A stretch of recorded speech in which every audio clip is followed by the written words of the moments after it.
Olá, vamos falar sobre um assunto bem interessante que nós, conhecendo esse assunto, podemos ver como realmente é a nossa natureza humana. Não como as pessoas falam aí fora, mas como a Bíblia diz, como Deus realmente vê que é o homem. É preciso conhecer porque precisamos saber como somos diante de Deus. Como somos pela ótica da sua palavra.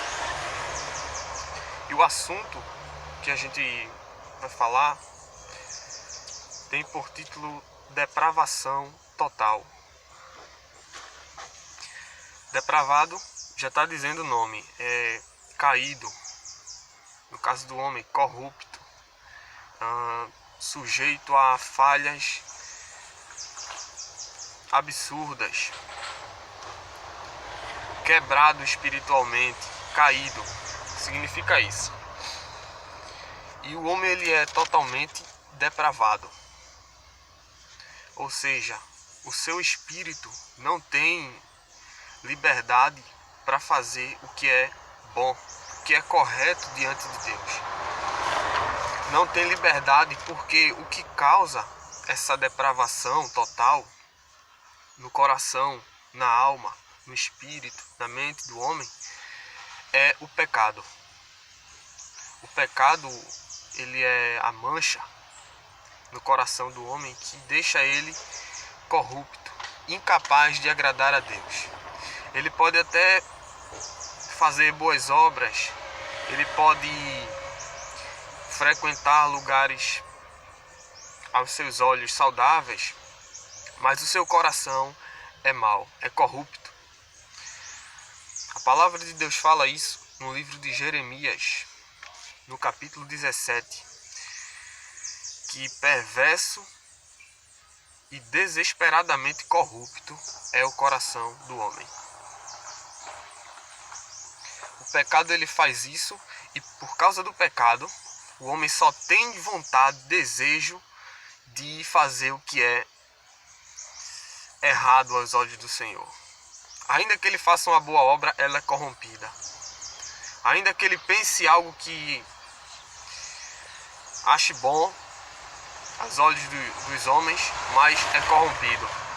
Nada que a sua mente faça ou as suas obras vai ser aceito, vai ser correto, vai ser puro diante de Deus. Exatamente por causa do pecado. O pecado ele não é só quando Deus olha e vê que o homem falhou. O pecado ele está entranhado na natureza humana ao ponto de ele não poder fazer algo que seja separado dessa natureza pecaminosa, certo? O pecado domina todas as áreas do ser humano, todas. Por isso ele é totalmente depravado. A gente vê isso. Tem um texto interessante aqui na palavra de Deus.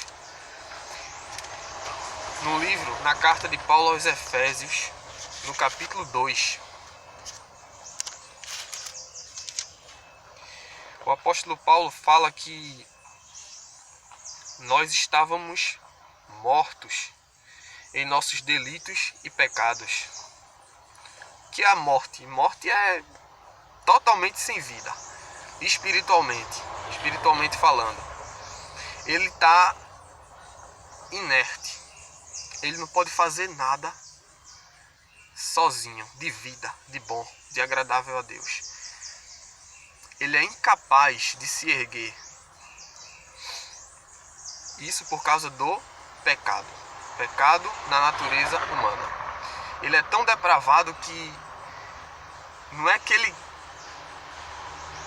seja só culpado, é que ele não pode sair dessa culpa, ele não pode fazer algo fora dessa depravação. E por natureza, por ser pecador, ele é um filho da ira. filho da ira de Deus. Exatamente por causa do pecado. Efésios capítulo 2, versículo 3. Entre os quais todos nós também antes andávamos nos desejos da nossa carne, fazendo a vontade da carne e dos pensamentos, e éramos por natureza filhos da ira.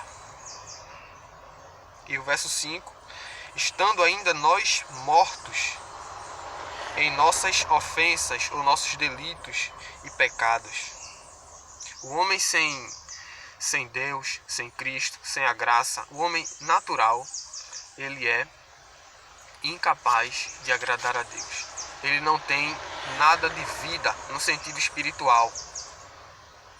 Não é que o espírito dele não é vivo, porque senão a gente não pensava, não falava. É que espiritualmente, para as coisas de Deus, para as coisas eternas, ele é totalmente inerte. Ele não se move, ele apenas vive no seu padrão natural, e isso, diante de Deus, é uma morte espiritual. Como Deus fala por intermédio do profeta Isaías, que até as boas obras dos homens são considerados por Deus como imundícia, trapos de imundícia, não servem para nada. Não serve para nada.